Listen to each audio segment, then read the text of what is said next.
welcome back, guys. Today we're going to be talking about these uppers right here. So these uppers were sent to me by KTactical. They asked me if I'd be interested in reviewing their upper that they're putting together, and I said sure, why not. It looks like an interesting upper receiver. They also have an 80% lower that goes with it, and we'll kind of talk about that here in a little bit. At the moment, they're not selling complete rifles. I'm not sure if they want to get into the whole firearms thing as of yet.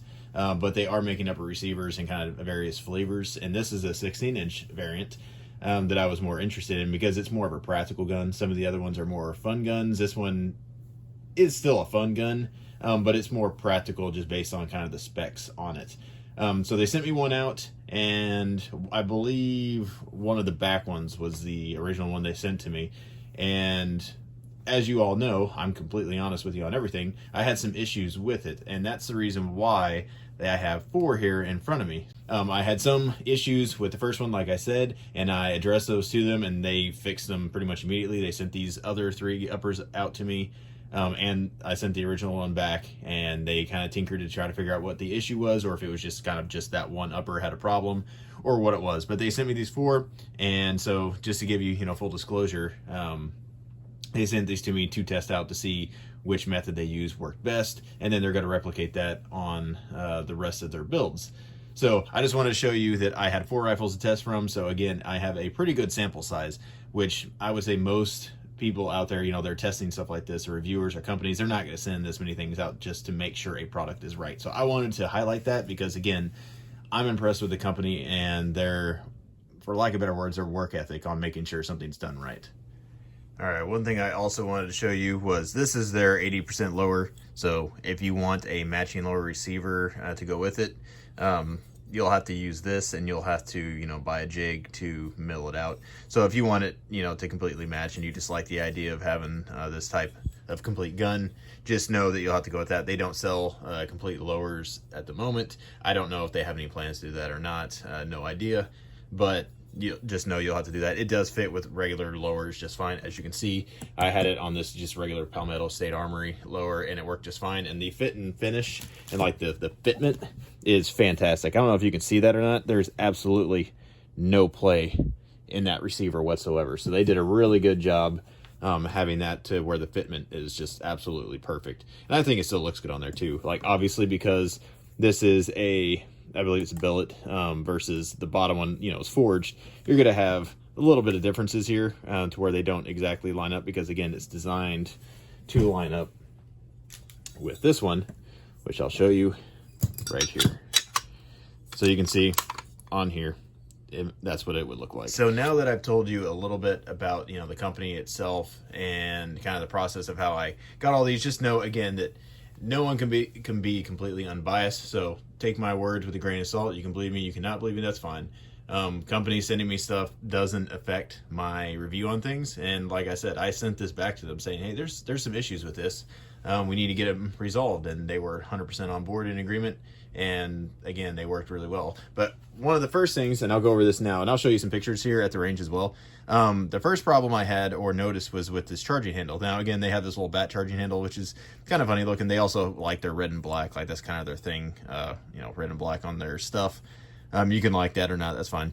But on this charging handle, at first I was like, that's a little goofy looking. But it actually worked really, really well. Now, the problem I had is, I don't know, let's see if this will focus on here. Let's see. There it goes. So if you look on here, you see these roll pins. I don't know if you can see, but it's a C. It's not a complete circle, and it doesn't keep going. So whenever I saw that, I was like, I don't know how strong those roll pins are going to be. And sure enough, at the range, whenever I was shooting, I would notice that, one, because the spring back here was a little bit weak, on the last round, it would uncatch itself. This would unlatch just a little bit. That was, I think, just a problem with that one specific one that I had. But the main problem I had was with these roll pins, and they actually started coming out as I was racking it and pulling it back. All right, charging handle came back, hit me in the nose again that time. I wouldn't say hit me, it just kind of touched my nose, but it came back this far. So the spring in there, and you can see the smoke coming out, the spring in this latch needs to be stiffer. So they resolved that issue by just basically putting in solid roll pins, or I guess they're not roll pins, solid pins, which resolves that issue completely. So again, if you're worried about that, not a problem. And actually, this charging handle works really, really well. And they also, I believe, replaced the springs in here with something stiffer, because that is substantially more stiff than that original one over there. So charging handle problems were fixed, and I actually really, really like this charging handle when it comes to just manipulations, because it is super easy just to one hand grip this with a finger because of that hook. Now, one bad thing about that, as you guessed, is if you're going to use this for some type of serious duty use, which I personally wouldn't use this upper for. You can if you want to, but I mean, it's kind of flashy for that. But I mean, hey, if you want to, go for it. But the charging handle will probably snag on like plate carriers and gear and stuff like that, so I wouldn't use it, you know, where you got a sling in like duty gear, or like I said, you know, a plate carrier or something, because it's probably going to snag on stuff. Because charging handles like this that have, you know, a bigger hook, which a lot of companies make ones that do that, they work really well when it comes to grabbing, but they can snag on stuff. So just know that might be an issue if you plan on using this for serious use. So that was the first problem I had with these. And the second problem I had was I was getting like 8 MOA groups. I'll probably insert some pictures here, but I was getting 8-inch groups out of a lot of different things. Now, some of the better groups I was getting was around 3 to 4-inch groups. But I mean, some of the ammo I was shooting, now granted, this was all range ammo for the most part, but I mean, it was around anywhere from 3 to 8 inches for like 4 or 5 different types of ammos that I tried out. And at first I thought maybe that was me. And so I shot them all again. I was like, okay, there's no way that's me. I'm using sandbags. So and then I thought, well, maybe it's my scope was moving around. So I put another scope on there. Same thing. Then I used the red dot and the magnifier that it comes with because I was swapping out stuff. Same issue. There's a hit. All right, so I'm back to my original hold. Holy crap, that was way right. All right. High right. Low right again. Yeah. It's kind of going all over the place to the right. And I can see my shots, even with this magnifier, I can see the shots. So something's up with the barrel.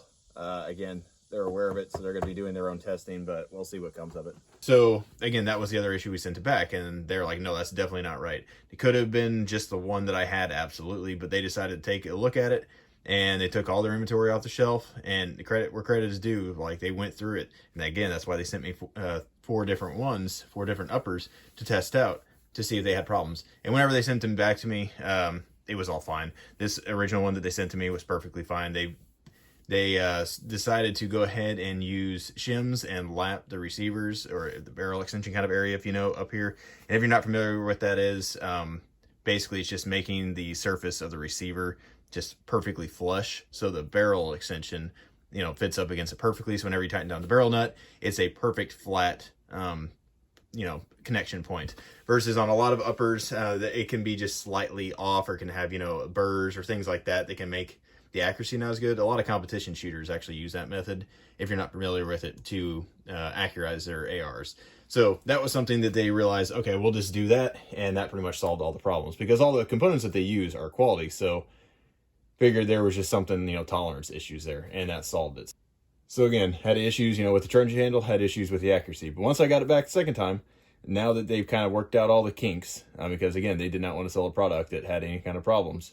I haven't had any problems with this whatsoever. And this is actually probably the most accurate AR-15 I've ever shot. Now, I own a couple different ARs, as you all know, and some of them have like Faxon barrels. Some of them just have like Palmetto State Armory barrels. My Smith & Wesson M&P Sport just has, you know, the standard barrel that comes with it, but it's always been a really, really accurate gun as well. The barrel on there is good. These are more accurate than all of them. So I'll insert some, you know, grouping pictures here at some point where you can see all the different groups.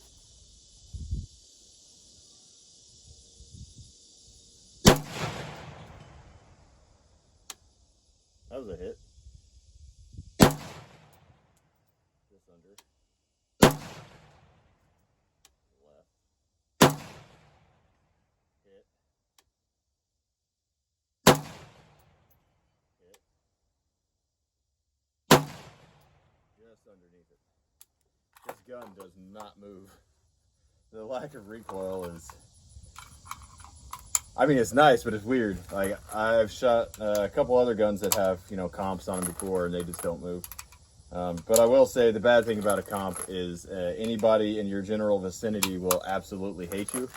So take that for what it's worth. But as far as like, you know, smooth shooting, this sucker is like butter. All right, this makes sense to me. It probably won't make sense to you. That's fine. Here's my first group of Tula. Now this is when my scope was slightly loosened and I didn't notice. So that's the reason why this is how it is. Here's my first green tip group. Not good. That's, I don't know, like 4 or 5 MOA. Second group here. The scope was tight on that one. So this barrel does not like the green tip. Here's my second group of Tula. You know, my finger's about 3 inches long. That's pretty respectable. For a steel case, 3 inches is on average. Here's my 2 groups of Wolf Gold. This is very accurate stuff. Again, this part of my finger is about 1 inch. So this is about 1.5 inch group. Maybe 1 inch, you know, if the wind wasn't blowing. Because again, the wind is just horrendous out here. And then here's my PMC. Now it was hard for me, and I could call my shots whenever the wind either just slightly moved me or I jerked ever so slightly. Like it was, again, even sandbagged, it was hard. But here's my first group PMC and my second group, and then that one was probably me or the wind, because again, it's pretty consistent. But even with that, it's, you know, roughly 3 inches at worst. You know, again, length of my finger, I would say it's probably about 2 inches with that PMC X-Tac. So with all this ball stuff, it's plenty accurate. I'm sure with more, you know, match grade stuff, it would do very well. Because again, this Wolf Gold is a good indicator, because any gun that can shoot will shoot this well, and this gun obviously groups well with that stuff.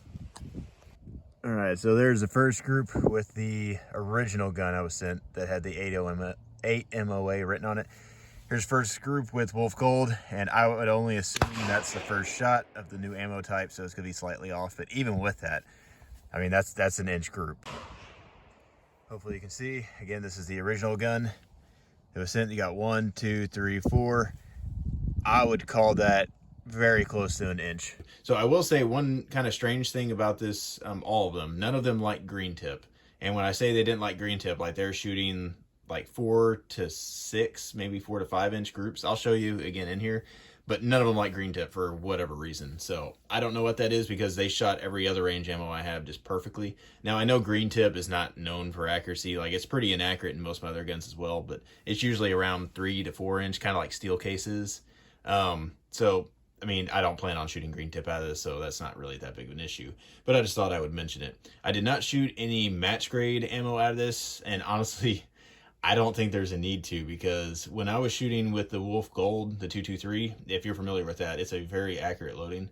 That stuff shoots 1 MOA out of my Smith & Wesson MP Sport, and it shoots around 1.5 MOA out of all my other ARs. And out of these guns, it shot easily 1 inch groups when I was doing my part. The PMC actually shot close to 1 inch, probably about 1.5, and everything else shot, you know, around 2 inches to, if it was steel case, around 3. And I'll go over details here in a second, but the barrels themselves are 223 Wild barrels, so they're designed to shoot pretty much everything accurately. So I'll insert a picture of all the specs here. I'm not going to go into everything super well, because I want to tell you more about my experience with the gun, less than, you know, what all the parts are, because you can read that for yourself. But they use the F1 firearms, and they're the TIN, basically the gold-plated barrels and bolt carrier groups. Now the bolt carrier groups, as you can see, they have it marked on there. It's F1 firearms. Hopefully you can see that on there. Made in USA. They're extremely well made bolt carrier groups. I haven't had a single problem with it, and everything is made to spec from what I can tell and from what I know from my armor's course that I took. But the barrels themselves, I believe the base of them is actually an F1 firearms barrel, but then they send it off somewhere else to get that TIN, whatever you want to call it. I forgot the name of it. It's a type of nitride. But anyways, the gold plating that's on there is incredibly durable, and it's a very good finish, and they send that off somewhere to get done. So the handguard is an SLR Rifleworks ion barrel. So it's a 15-inch handguard with M-lock.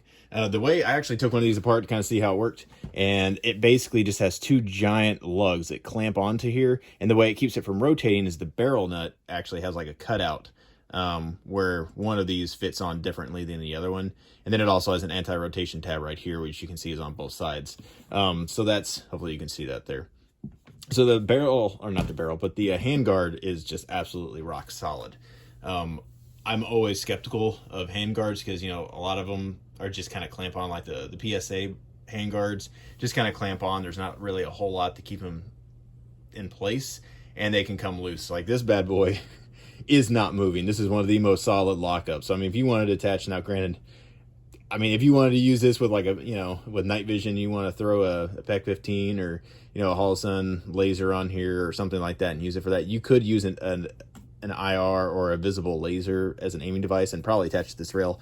And I don't think you would lose zero at all because, again, this thing is just absolutely solid lockup. I was very impressed with it. It reminds me of the Aero Precision, but it has two instead of just the one. And it also has the anti-rotation. So if you're familiar with the Aero Precision handguards and how they attach, this is very similar method. So it's a very, very solid lockup. So on top of that, they also use, as you can see on here, a Surefire muzzle brake. So this is that giant one that looks like, if you're familiar with like the Panzers from World War II, the German tanks, it's very similar to that. And what I will tell you is that sucker works. I mean, it's made by Surefire, so what do you expect? But it also is made to mount a suppressor on, and those kind of act as extra baffles. So if you have a suppressor, this would be a very good option. Now, I don't have one, so I couldn't test that. Sad face here. Maybe one of these days I'll get one. But just know that muzzle brake is ridiculously effective. So if you're wanting like a soft shooter, oh my goodness, this gun is soft shooting. So again, so you can see, I'm going to pull the trigger about as fast as I could realistically, you know, up close. So you can see kind of the lack of recoil. And it's this muzzle brake. It's just ridiculous.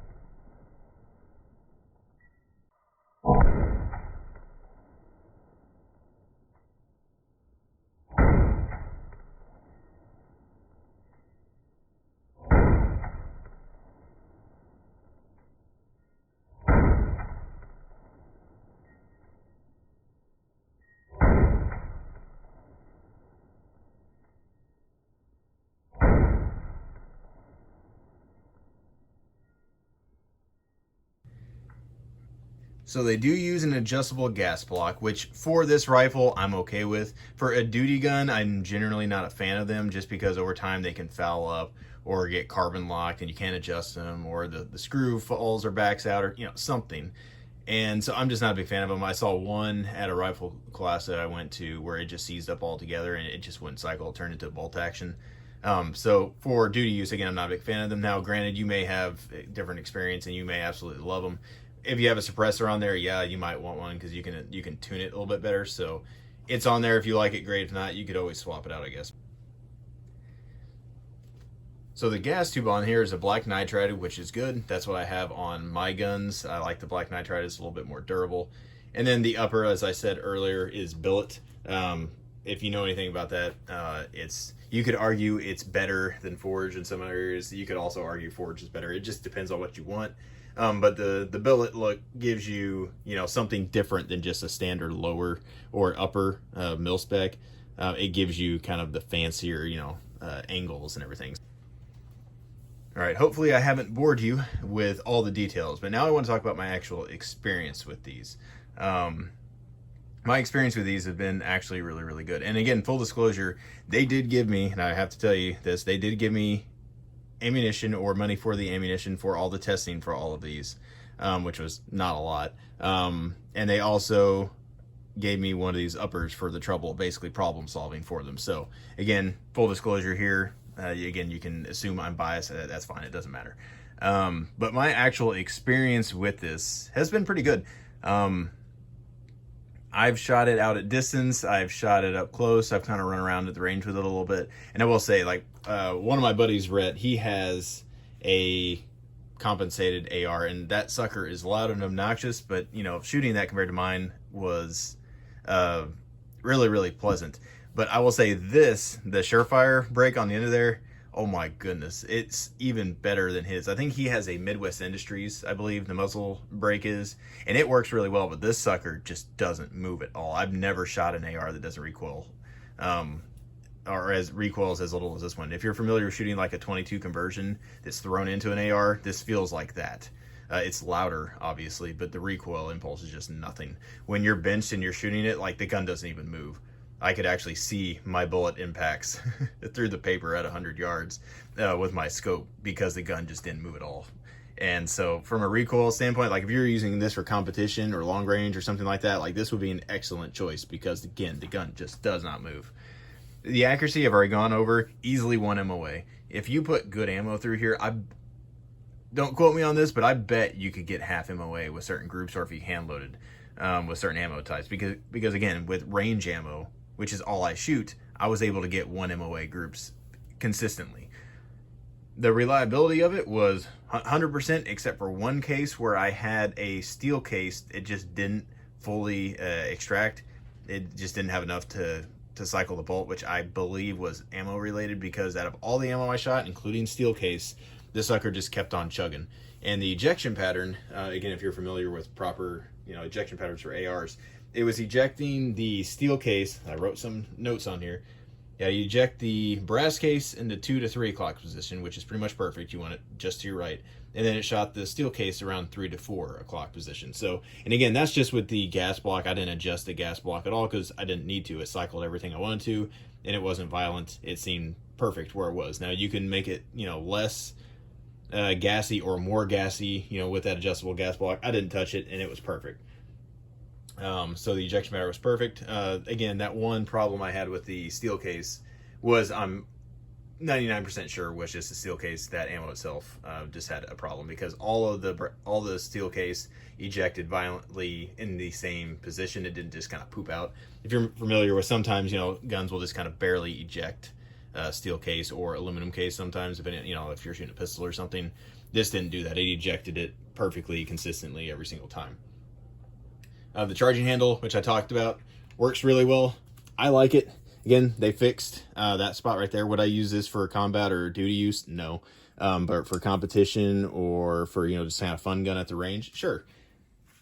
So as you all know, the heart and soul of a AR15 is this guy right here and the barrel itself.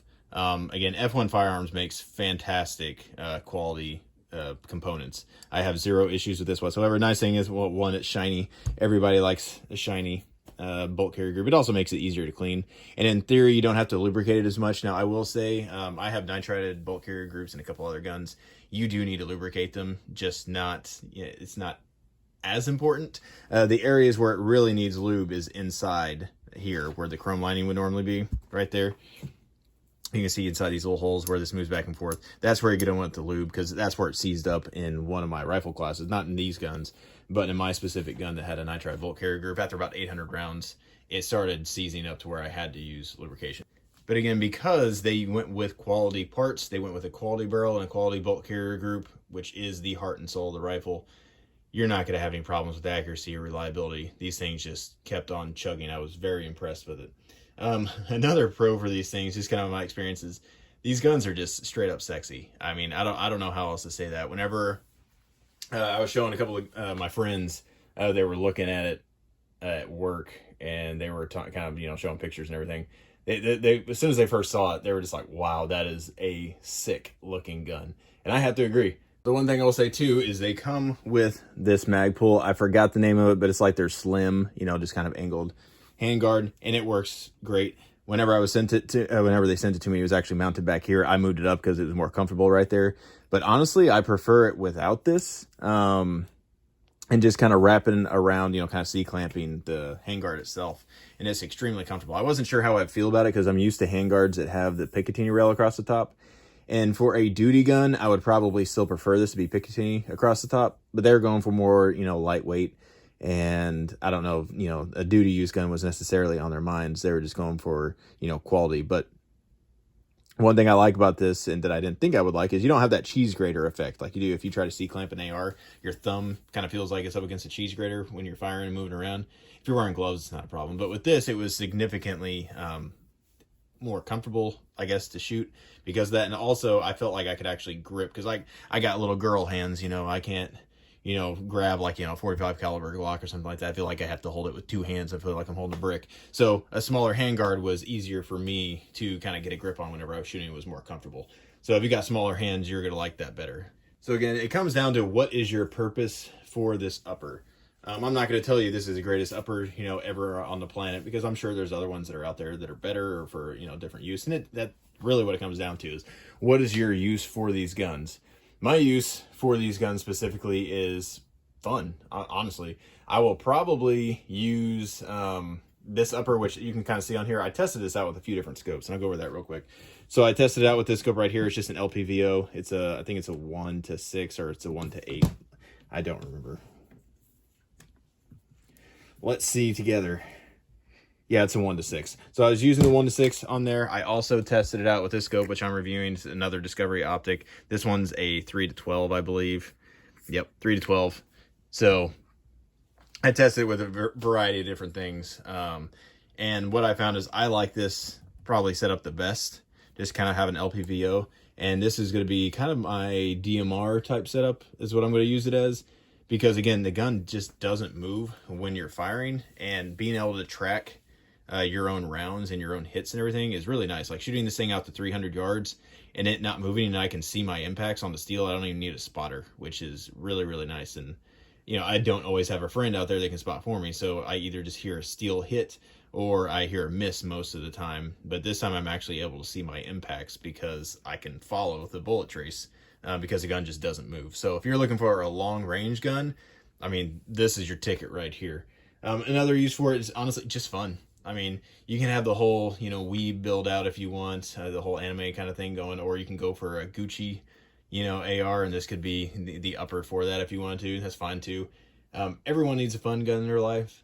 I don't care what you say. You don't have to have all practical things. It's okay to have fun stuff, at least says me. You could use this for, I mean, if you're a cop or, you know, you use this for duty use or something like that. I mean, it's 100% a reliable gun. Like, I'm not going to say it's not. But one thing I would change out again is the charging handle, just because it's going to snag on stuff. I don't trust it not to. Everything else on here would be great, except I will say the muzzle brake on the end, which you can buy it, I think, without some of the stuff, including the muzzle brake on there. The muzzle brake's going to be incredibly loud. So if you're working in team environments or something, unless you want everyone to smother you with a pillow because, you know, your muzzle brake is deafening them, you're going to want to probably swap that out with something else, or put a suppressor on the end of it. Now, if you put a suppressor on the end of it, you know, this is actually fantastic because, again, that muzzle brake works kind of as baffles on the inside of the suppressor, making it more effective. So if you have a suppressor, this is a fantastic way to have your setup. So again, if you all have any questions about this or my thoughts on anything else or my opinions or whatever, you know, just kind of put down in the comments below. I try to answer every question. I try to reply to everybody, even some idiotic stuff that people will put, but I try to be as engaged as I possibly can down there. But if you have any questions about this or the company or anything else, let me know. If you like this kind of content, let me know. Again, normally I'm not interested in doing, you know, reviews on kind of more flashy stuff. I'm generally into more practical things. But after talking to a bunch of my friends, and there's quite a few, and again, I hang out with younger people. I'm like, oh, how's it going, fellow youngins? You know, but I'm the old man, the grandpa in the group. But a lot of my younger friends, they just absolutely love the anime stuff. They absolutely just love kind of the Gucci ARs. And so I figured some of y'all might as well, which is why I decided to go ahead and review this. I wouldn't have normally if it was just something that I was going to buy myself.